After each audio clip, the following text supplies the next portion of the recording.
Hello guys, it's Steven here. That's Robert over there. And we're here with the Game of Thrones pack, Prize of the North, which is also what I call Robert sometimes. Wow. I don't know why. News to me. That's great. We're going to unbox this thing and take a look at some of these cards and give our thoughts, opinions, and other things that you may or may not care about. So if you do, then keep watching. I'm going to start off with Defenders of the Wall here, a 2-cost Baratheon character, Night's Watch and Army. It's a 3-strength military icon, no attachments except a weapon, and Defenders of the Wall may be declared as a defender during military challenges initiated against you by players running an agenda, even if it is already kneeling. So you can defend military while he's kneeling. So conditional, but still so good. I mean, he's got good traits. He's a Night's Watch, which is apparently getting way better now. Yeah. Only one icon, which the Night's Watch agenda has helped that if you want to do that. Mm-hmm. He can declare stuff while he's now. That seems fine. He's also got one icon, which actually is becoming more and more important. Yeah. As these ruffians come out, that if you have more than one icon, you can't. All your strength is 0. Yeah. So I think this finds a spot. It's not going to be in every Baratheon deck, but if these are traits that you care about, then yeah. These are traits that you may care about. Or if the don't control more than one icon. Do those got you down? If those have you down, Defender of the Wall. Defend that wall. It's 2 costs. There's a lot of good. There's some good reasons here. Yeah, that's great art though. It is great art. Great art. Defending the Wall. I like this card. I think some Baratheon players will make ample use of it. Next up, we have Deserted Castle, which there's no cake there, if that's what you were thinking. I was. It is a 1-cost Baratheon location, stronghold traded, reading any phase. Kneel Deserted Castle to choose a Baratheon character until the end of the phase. That character gets +2 strength and gains the Night's Watch trait. Yeah, absolutely. Why not? Yeah. Because if you're a Baratheon and you're building a Night's Watch deck, this is going to make it all the better. There will even be instances where I would say a lot of Baratheon decks would run this just to give a character +2 strength until the end of the phase. Mm-hmm.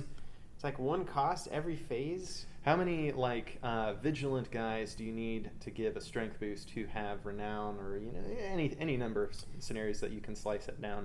It's great. I mean, you've even got the thing that stands locations. For one. That's true. You got a lot of Baratheon standing guys. It's like, oh, my dude's getting a lot of strength. Whee! Yeah, this is good.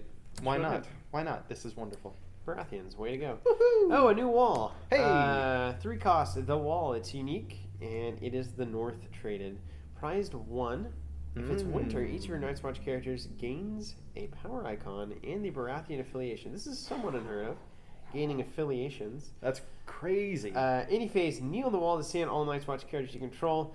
Okay, there's a reason that this card is bonkersly good. And I'm surprised it's prize 1, honestly. It's because it says stand all characters. All. Any card that stands characters in this game is phenomenal. Can be combo with any number of things. This may take you a little bit by surprise. Yeah, but this last card we just talked about works really well with the card. It does seem like it will work very well. So, with Deserted Castle on the Wall, you can stand any character and get an effect twice. Do they have cake at that castle? Super strong. No? We're going to see more out of the Maesters with this. We're going to see more, potentially broken in the Thrones sense of the word, not in the game is falling apart sense of the word. This is Thrones quality broken. Yeah, you stand all Night's Watch card. Of course you do. Yeah. Of course. What else would that card do for you? Heaven forbid they kneel with awesome abilities. The crazy thing to me is that this, in combination with an already awesome card, the First Ranger, is just so much standing for the Night's Watch. It makes me a little sick. Just a little. Well, that's what they do, right? They stand watch. Yeah. It's thematic and flavorful. We're supposed to stand up. Anywho. So they can stand for days. Don't worry about it. I think this is an amazing wall, and Baratheon players are going to abuse it. Yep. We'll see this deck at some point. Lickety split. Mark my words. I'll say mark them. Mark them. What day is today? What day is it? It's a weekday. Dress like that. All right. Next up, we have Lonely Light Envoy, which is a pretty sweet little name. I like his outfit. He's a 2-cost Greyjoy character with 2 strength military power icons. Bannerman traded. What? That's good. Fantastic. And then reading, if you control a Martell character, Lonely Light Envoy gains an intrigue icon, and if you control a Targaryen character, he gains immune to plot effects. I just like these cards greatly, but that's personal bias. That's not personal bias, but personal bias. But with all this conquest stuff floating around, yeah, exactly. You gotta love it, right? Yeah. Steven won't be caught dead with a conquest. Steven no likey. It's a Bannerman. That's good.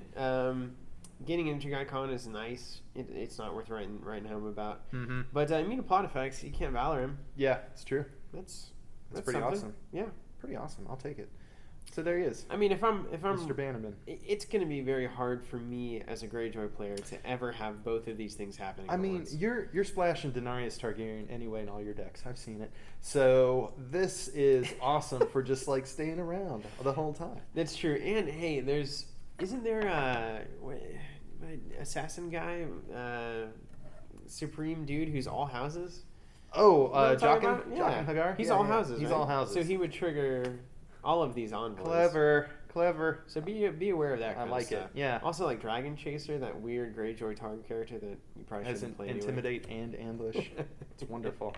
Run that every day of the week. So there you go. Steven's new favorite card. Yeah. Next up, somewhat underwhelming, really. we have the Farwind. Tells us how you really feel about this card. Next up, we have the Farwind Explorer, which is an S0. God knows what that means. It's a Greyjoy location that's a warship. Don't know how that works. And it's House Greyjoy only. Reading, response. If you're the first player, bring Farwind Explorer out of shadows to cancel a triggered effect. And then also +2 initiative. You know, I say that about Lonely Knight Envoy. It's going to be in, like, the world's deck. It's going to be in the winning deck. They're going to be in the interview saying, this is the card that really won it for me. Shout out to Steven. When he said it was his favorite card, I knew I had to run it. Oh, Farwind Explorer is another one of those cards. Tell me about this warship. Well, I actually won't be found in, I don't think, in, like, a world surprise. Oh, I made this work kind of deck. Mm-hmm. It's interesting enough. I think it's fun. It's a warship. It works well. Now that Naval Escort's restricted, it kind of changes that whole paradigm of spamming warships. I really wish you didn't have the first player thing. I don't feel like it's necessary here. Mm-hmm. Greyjoy Shadows isn't like lighting the world on fire right now, so it shouldn't be too conditional. So I think giving us a few decent Shadows cards is fair. First. Give us them first. If this is a Shadow 0 that cancels an effect and then gives you +2 initiative for the rest of the game, that's fine. Mm-hmm. If you're running it for the initiative, you're running Captured Cog instead. Is this maybe a sleeper card? Could this ever be better than it looks to me? Yeah, I mean, if we had some Shadows stuff where I could always count on this being in Shadows and just 0 cost cancel an effect. What if you don't? Where you can throw it back in. 2 initiative. I mean, Greyjoy loves initiative. Bay of Ice is the only neutral draw engine, really, aside from Jaime, that works. Yeah. And it goes well with our warships anyway, so it's fair. But, it's Thrones. We have a billion cards, so it's hard to get this one in. Maybe one, maybe two. It's true. Do you run this instead of Cog? It's hard because I wouldn't. Cog on Dominance but I don't play is really Greyjoy, annoying. so I'm looking to you for advice on this one. I don't know. If we had a lot of once a card comes out of Shadows type things, that would be a one thing, but we just don't. So I just don't think getting 2 initiative and a cancel is enough for 2 gold here. It does take you to some rather beautiful vistas. It is beautiful, and it is named after one of my favorite characters, Gilbert. Oh, Gilbert. If it didn't have the first player thing, I'd be way more into this card. But a little worrisome. Too bad. Worship Ironwind. Can I just get this one too? Even the wind is iron. Yeah, go ahead. It's another warship. Prize 1, 2 cost. The other one was the deadly one, and if something dies from deadly, you draw. So let's see. I think that was black. I don't know that was Ironwind. Get your warship straight. It's hard. They're all named the exact same type of thing. The Iron Wind, the Iron Price, the Iron Islands. Challenges Neil Longship Ironwind. No, we haven't seen this one yet. To put a character with printed cost 2 or lower into play from your hand. All right. Now this is a good one. This is a sleeper. In the sense that it's a sleeper for my brain. 2. Just saying. Anytime you can cheat in characters, especially regardless of their affiliation, something is going to happen. I just think this is that thing. Something's going to happen. You're going to have a deck that House of Dreams this and has all these 2 cost out of house guys that are amazing. Maybe you're on all the envoys. Do you have surprise guys that cost 2 or less that have like naval icons on clutch challenges? Yeah. I'm sure you do. Yeah, we do. We got some raiders that do that. That would be great. Our 2 cost slot is not. It's always a bit confusing. I wish it were better. I wanted there to be more. But Kingsmoon Hopefuls, hey, they're in that 2 cost. Hey, you got some Wex Pike. You got good. There are stuff options. There. Some of them, occasionally. Someone's gonna make this happen. Yeah. Prize 1. Is it worth it? Yes. Excellent. Yes. Prize 1. When has it not ever been worth it? When has it ever not been worth it? Yeah, it's worth it. Okay. 2 thumbs up. How many of these you run in a deck? 1, 2? I'm gonna run 0 because it's just it's good. Waiting for those two cost slaughters to be better. It's got to do something more than just take a deck that's just normal and make it as normal. Does this circumvent out of house cost? Yeah, exactly. That's what. Well, that's there where you I go. think the whole point is. Okay. Is like you can put all sorts of out of house stuff in there and dump it in. Because you love splashing. Dump it in. Just dump it. Martell. Give me this counselor, man. He's a counselor. That staff got stolen from Gandalf, I think. It's nice. He's a 2-cost Lannister dude with 2 strength and only an intrigue icon. We know where this is going. House Marbrand traded, prize 1, while Martell Counselor is participating in a challenge. Characters with more than 1 icon do not count their strength. Yeah, man. This is fantastic. We've seen these guys. I was wrong about these guys. They are great. They're having a huge impact. They're having a huge impact on the game. Mm-hmm. I can't remember what my initial assessment of these kinds of guys were, but they're so good. You're in this in Peebers, right? You're in Peepsters? Yeah, in Peepsters, the PBJsters. Yes, of course, because they want to win those intrigue challenges, and there are a few weenies like this guy who can do it with as little investment, because generally speaking, unless you're doing things like misinformation or those kinds of events that just make it a hands-down win, there's no other way to just guarantee your ability. Yeah. Oh man, Longship Iron Wind. I'll tell you what. Now that I think about it, Longship Iron Wind pulling all of these one icon all these mono icons for unopposed challenges could be a thing. I'm just gonna win everything. Could be a thing. So yeah. What's also interesting is there are a lot of Lanny weenies that have just intrigue icons. So foiled up against the Martell version of this character, which is also intrigue focused, gives you a lot of opportunity to still retain intrigue dominance within Lannister, which is nice. And to still be able to trigger stuff like, what is it, Frey Hospital Terminal Schemes is +4, totally. 4 or more. Mm-hmm. So yeah. With just weenies. Yeah, you like it. With just weenies. Paul Lovett, run it. Can I talk about this guy? Yeah, get all the Lannisters out of the way there. All right, next up we have another House Marbrand guy. This time called the Outrider, 3-cost Lannister character, 2 strength, military and intrigue icons. House Marbrand and ally. Prize 2. Response: after 1 or more cards are discarded from an opponent's hand, reveal the top card of your deck and add it to your hand. Holy smokes! You can do this multiple times, obviously. So yeah. PBJ says, of course. Yes, and please. Well. But beyond that, this is discard, and it's not just claim. So this is like goes to High Heart. This is any number. Alanis. This works so many different ways at this point. Moreover, prize 2 is pricey, but this is, I want to say, the only when revealed effect that Lannister has, and it's working with the condition that we like best. So not even a draw effect. Yeah, not even a draw effect. So this is when revealed. It's non-unique. So if you have 2, granted that's a lot of prized risk there, in play, they will both trigger at the same time. There's 2 cards added into your hand.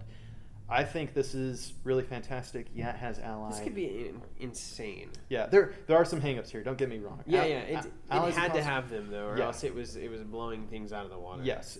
Otherwise, yeah, in Lannister, this card is going to just give them the game. So there had to be some give and take here. I mean, even roll by decree. Yeah, this is fantastico. I can't say enough good things about this card. I mean, I know there's been a lot of hesitation. Like, it's 3 costs for less than that strength. Yep. It's an ally. It's prize 2, and it's like, yeah. There's some issues. But yeah, no doubt about it. Oh my gosh, even just 1 turn. Yeah. Like, give me this in PBJ. 1 turn of this guy is worth all of those bad sides. Yeah, totally. I will pay 3 gold to have a dude out and then get 2 cards on the top of my deck. Yep. Yeah. It's strange here. to think that Daenerys Targaryen has the same cost as this card, but that's a different conversation. No need talking about that. Whew. It's amazing. It's weird. Hey, she's priced. It's a weird game. House Dane Escort. 2 costs, Martel Bannerman for House Dane. 2 strength, military intrigue. If you control a Greyjoy character, he gains deadly. Mm-hmm. If you control a Targaryen, he's immune to plot effects. Nice. Okay. I like how the Targaryen controlling character gives it the same effect as the Greyjoy one. All right, so you got more Bannerman, you got more House Danes, Mm-hmm. and you got some splashies. Yeah. And if you have the Iron Wind, this guy's dropping into play for dropping nothing. in for free, baby. Nothing. And another character deadly. that you can't valor with deadly on an intrigue challenge. What? Yeah, this is pretty solid. I mean, it's solid. That's the thing, though. It's solid. It's solid. It's hard to get all the bells and whistles going, or excuse me, not hard. It's not terribly easy. You'll have to do some things to make that worth your while, but it's worth it if you try. I think a lot of these guys depend on what happens in November, honestly. Like, because we got that big announcement coming. Like, what's the card pool going to do? What's going to happen? It's like, if he's competing with the entire card pool, it's hard. But if he's not, it's easy. It's very easy. It's easy. What about Picasso? Picasso. Seneschal Picasso. He is a 2-cost Martel, 2-strength, intrigue and power iconed ally with Learned Crest. Nice.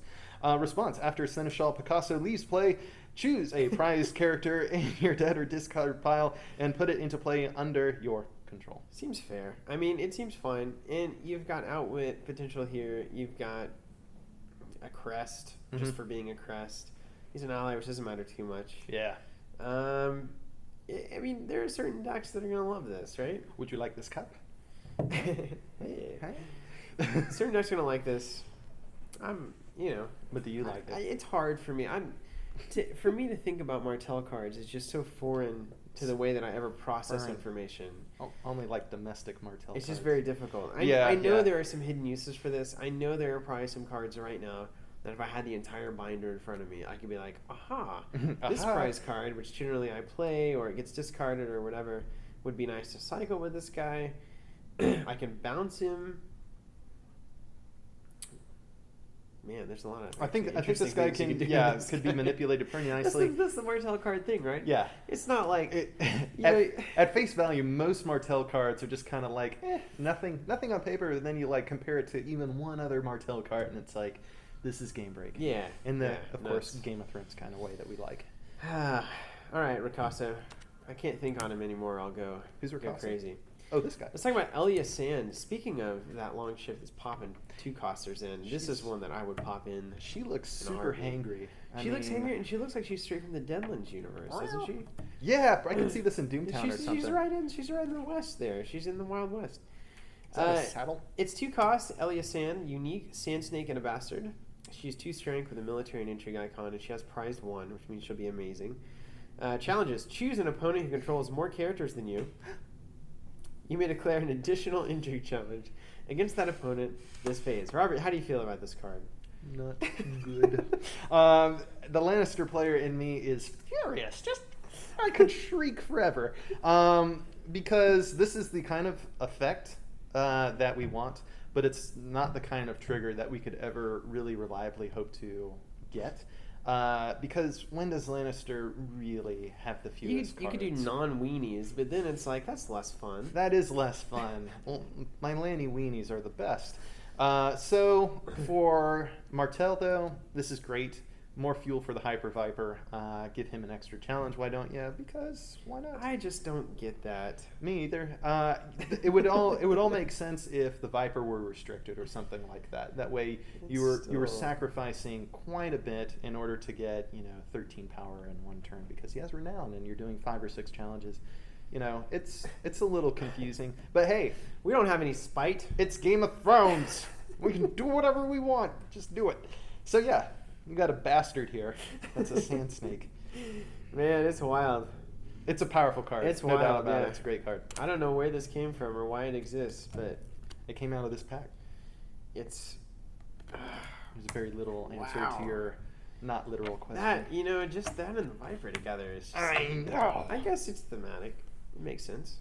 But what's the other one? Is it the there's an Alaria? I can never remember. That's the Claim Razor or the Bot Cycler? No, the one that's fewer cards. Oh, yeah. What's she do? I can never remember. That's Ariana. That's the new Ariana. Ariana, that's what I meant to say. Not the new Ariana? Yeah, you think you're right. Anyway, so yeah, they have fewer character shtick for days. It also means cool. You can four down characters on your Lost Oasis. So enjoy that.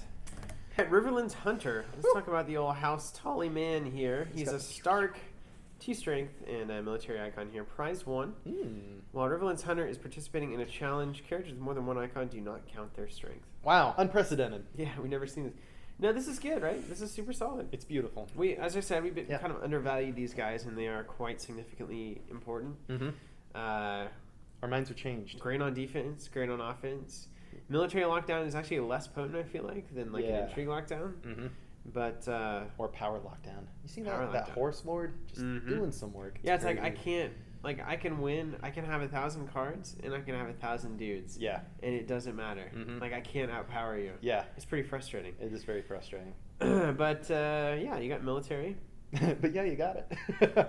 And it feels the best of all the challenges. It feels the best. It's the most gratifying whenever you do it. Unless it's that clutch intrigue where you pluck that right card other than a Dark Star out of their hand. And let's not forget that this opens up like no quarter and die by the sword, where it otherwise might be impossible, right? That's true. It's like I got a hunter and just some Tali Warcrest, and it's like I'm attacking with both, and you know what I'm doing. Yeah. You know what's happening. I know exactly what you're doing. And it's like I could have 20,000 military guys, and I'm eating a price of war to die by. Yep.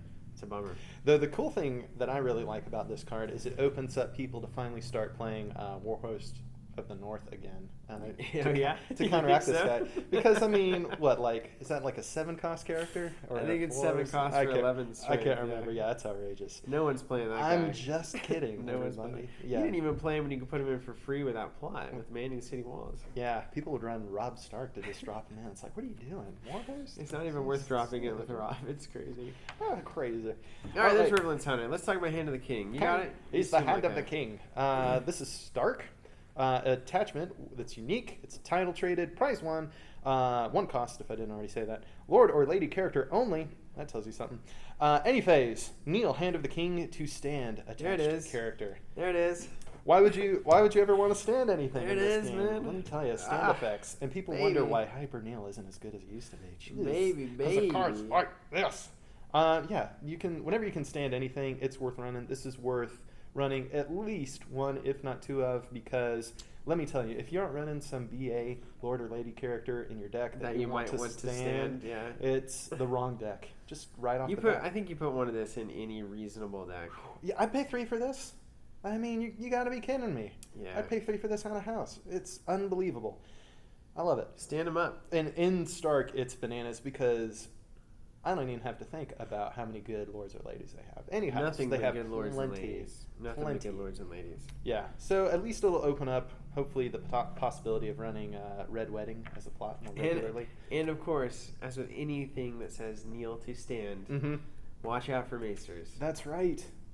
Why did you have to say that? Want a Apprentice Collar and you're there. And it's any phase. It's any phase. It's any phase stand. It's any phase stand, and you can do it. There's no limit. So if you can find a way to stand attachments and stuff, that would be cool. I have an idea for these next 3 cards. Yeah, can we do them all 3 together? Well, let's go one at a time, but quickly. Well, okay. I'm going to start with the Black Dragon Egg, which is 0 cost item. Prize 1, limit 1 per deck. Attached character gains deadly. After at least play a featured copy for Drogon, Black Hatchling, reveal it, added to your hand, shuffle your deck. Green Dragon, same thing, except they gain melee, and you get Regal or Green Hatchling. And then White Dragon is the same thing, except the character gains stealth, and you get Syrian or White Hatchling. All right.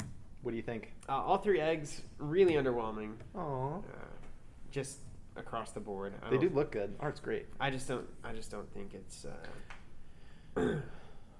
No. I think it's a no. I think it's a no. If they had set up, it'd be one thing. If they had set up, it would be one thing. We already have plenty of ways. I've not seen a dedicated dragon deck not able to get the 3 dragons out whenever they wanted to. You got Dance for Dragons. You've got ways to do it. You've got now the Summon by the Conclave, the Search Plot if you're not running an agenda, which most people aren't if they're doing this. Yeah. Just so many good ways to get dragons, and a 0 cost non-setup attachment that then has to leave play in order to get one of these, and then just put it in your hand instead of into play. Yeah, it's just not gonna happen. Yeah, I think you hit all the nails on the head there. Per deck. 1 per deck. That was the last thing that you left for me to say, and you took it. 1 per deck. That's fine. But yeah, no, I agree on all points.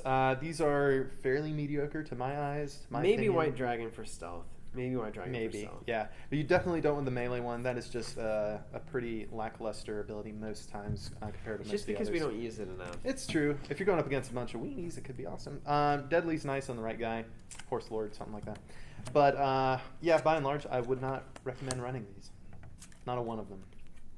Watch the World's deck. World's deck. You know, they said those cards suck, so I just wanted to show them. These were just the best all the day. Suck it, Team Covenant. All right, let's talk about In the Hands of the Kohorek. I couldn't even pronounce that, so thank you. Neutral faction only, prized 1. Choose an opponent. This is during the plot phase. The player must choose his or her next plot this phase at random. Gotcha. Thank you. That's great. Thank you. Neutral faction becoming more and more annoying. I mean, this is single-handedly this could win you a game every time. Yeah. Like, or lose it spectacularly. It's crazy. It's crazy, man. Yeah. It's like you drop your Valor first turn when you don't want to, and you probably just lose. Because you don't know what plots they're running. Something awful could come out of there. So yeah, this is one of those things that you're either going to love it or not. And I think that the right player can make good use out of this.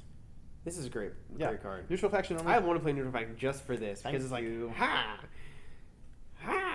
You know? I like the punny title with the art. I mean, what's a rush deck without Art of Seduction opening? You know, what's a Fear of Winter? Yeah, what's a Fear of Winter? What's a... There's just so many. Your opening plot is so critical. And first turn, you just do this. Random. Watch what you do. Here's what you do.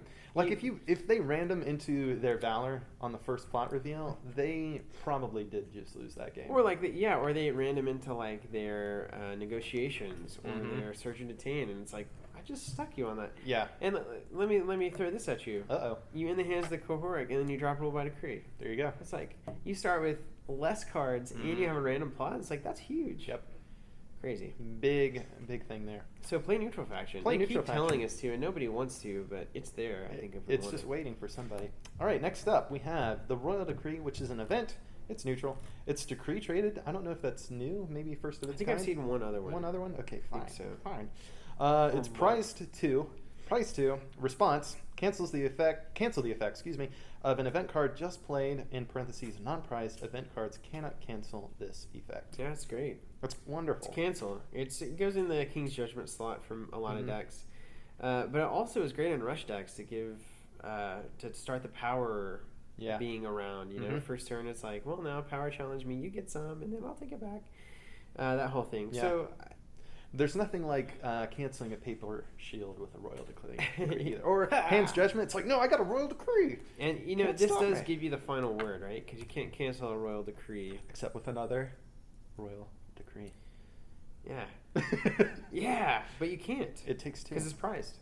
Non-prized event cards cannot cancel its effect, which is prized, so it would cancel itself. Oh. Yeah. Yeah, that's true. So you need a Royal Decree to beat a Royal Decree. You can Royal double. Royal dubs.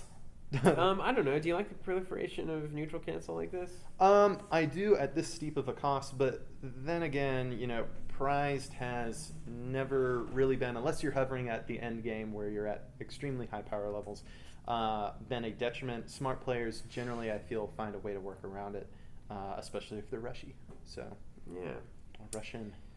All right, Royal Decree. That's not bad. Rushy or Russian? Your pick. Oh, Heads on Pikes. We did this preview. Ravens on Heads on Pikes. Each opponent discards the top 2 cards from his or her deck for each character in his or her dead pile. The short version of this is Greyjoy discard, I think. Can use this to get triggers. The only other thing that I see is maybe an abusive mill deck out of any house, but probably Greyjoy as well.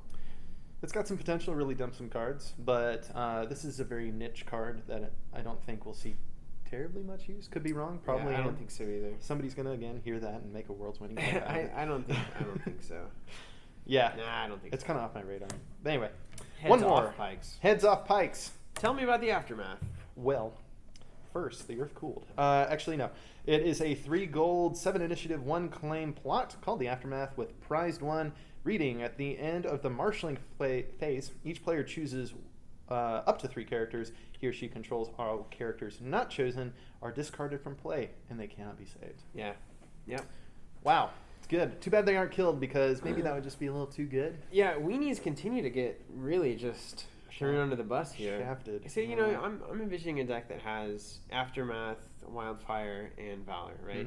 3 resets. Why not? So, and it's running the Red Viper, the new Sand Snake that we saw previewed at some point.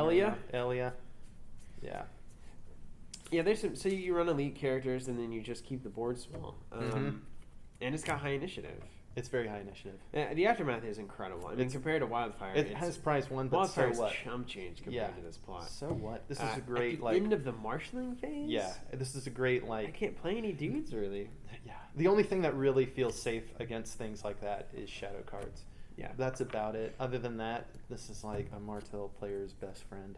Yeah, I it's love good. this. I mean, a lot of builds are going to use this and like it. And we've got that new agenda coming down the pipe that really utilizes forecasts. Yep. So I think we'll see probably an increase in just quality stuff on the board and a decrease in numbers, and this will probably play into that as well. That's true. All right. There you have it. Robert, we did it. It's the Prize of the North. Any standouts, favorites? I think. What do you think? I think these packs continue to get really interesting. I think all the Baratheons did well. I think they've got a new type of deck to build with this new wall. And it could go a lot of ways. It could go Maester Abuse. It could go just straight up Night's Watch, like a classic Night's Watch deck. Yeah. Or maybe some other way to stand and deliver. Just a rush deck where you're standing up stuff with Renown and attacking again. Because that could be wicked, right? If all your stuff is Night's Watch and Renown, then they all attack, and then you stand them all up, they all attack again for the game, that kind of thing. Yep. Greyjoy, I'm not terribly impressed. I think Ironwind has some technical merit to it. Sure. Envoy's probably going to win Worlds, as we discussed. The Martell Counselor, you got to have him, and the Moira Bernard is just a standout. A lot of people are not going to like him just because of the way they value cards, but I think if they try to make it work, it will pay amazing dividends. this is a card that you need to be in play. The 3-cost slot I know is really competitive for Lannister. That's the only problem with all of our cards, really, all of our card pools. Actually, Lannister, it's kind of 4-cost slot. Is it 4-cost? Because that's just how they price most of their cards. It's like I have so many old cards, especially 4-costers. 3 though is a challenge nonetheless. What else? We got the Martell gets more weird techie cards, but they also get Elia, which is just a standout great card. Hand of the King for Stark. Get out of here. Hand of the King and the Hunter are good. Targ gets hosed with the eggs, I think. Yep. I think they get hosed with the eggs. But they've had so many good cards. In all honesty, this cycle, it's like they can take a pack to just sit down. Yeah, it's just a weird trio. It's a weird thing because if the dragons are out, the egg doesn't really do much, and if they're not out, then the egg still doesn't do a whole lot. Limit 1 per deck. Why are they unique? I don't know. There's a lot of questions. In the Hands of the Cohoric is one of my favorite new cards. Royal Decree you'll probably see a lot of. Heads on Pikes probably won't, and then Aftermath probably will. Yeah. Great cards in this pack here. So there you have it, guys. Prize of the North. I hope you agree or disagree. I hope you feel something. If you don't do either of those things, then you might be a robot. You might be a robot. I am a real person. Appreciate you watching, and if you need this pack, Prize of the North, we have it on our store, of course. We do. And if you would like for it to be delivered automatically, then we can do that too. We got an LCG subscription service, so it's super convenient. Check that out. It is really convenient. Not for us, but for you. So thank you guys for watching. What a motto for subscriptions. It's convenient, except for us. We make it hard on ourselves, so it's easy on you. I think that's what all good businesses should do, right? It's like, well, it's difficult for us, so that your life is better. That's right. So thank you guys for watching. Thanks for the support, and take care. We'll see you again.